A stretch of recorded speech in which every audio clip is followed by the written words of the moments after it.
Hello, welcome to Levant TV headlines. Yemeni rebels fired rockets at the oil refinery in the port city of Aden, sparking a new blaze in the facility that has repeatedly come under attack. Egypt's cabinet has amended the draft counter-terrorism law so that journalists would be fined rather than jailed for contradicting the authorities' version of any terrorist attack.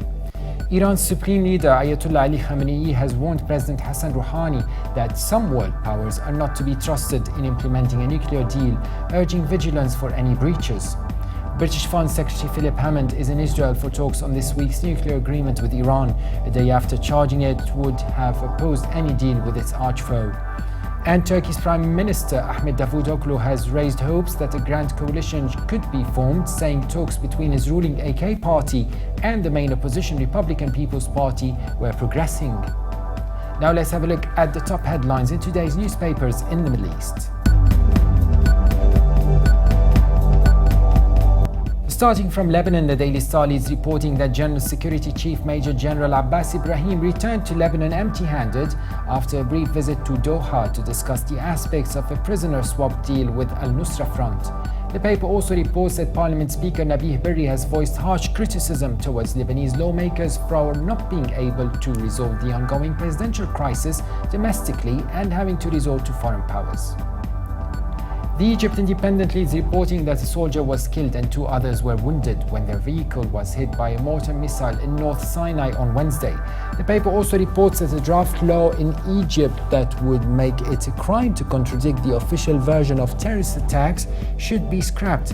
Amnesty International said, calling the bill a, quote, strike at the very heart of basic freedoms.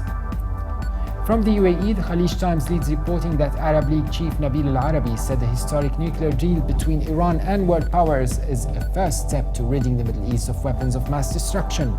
The paper also reports that the Sharjah police will from today accept payments as an alternative to car impoundment periods. Now let's have a look at the top Middle East headlines from papers here in London. The Guardian leads reporting that newly released documents have revealed the extent to which Margaret Thatcher personally lobbied the Saudi royal family, flattering them at every opportunity to secure Britain's biggest arms deal. They show how anxious British ministers and diplomats pursued the Saudis to buy Tornado and Hawk aircraft in what became a £43 billion sterling deal known as the Yemeni, but many documents have been withheld as passages and removed to suppress embarrassing disclosures. The Telegraph is reporting that Iran's supreme leader Ayatollah Ali Khamenei has warned President Hassan Rouhani that some world powers are not to be trusted in implementing a nuclear deal, urging vigilance for any breaches. In a letter to the Iranian President Ayatollah Khamenei, who had the final word on the historic deal struck on Tuesday, congratulated Iran's negotiators for their tireless efforts. The Independent leads reporting that Britain's Foreign Secretary says Israel wants a permanent standoff with Iran and would reject any deal on the country's nuclear program.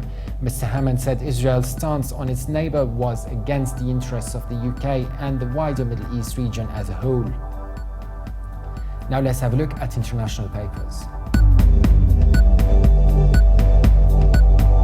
From Berlin, the Deutsche Welle reports that several ministers and top intelligence officials arrived in Yemen's war-torn southern city of Aden in the first visit by the exiled government currently based in Saudi Arabia in more than 3 months of war. Landing by helicopter at a military airbase on Aden's western approaches, the group included the ministers of the Interior and Transport, the former Interior Minister, the Intelligence Chief, and the Deputy Head of the House of Representatives.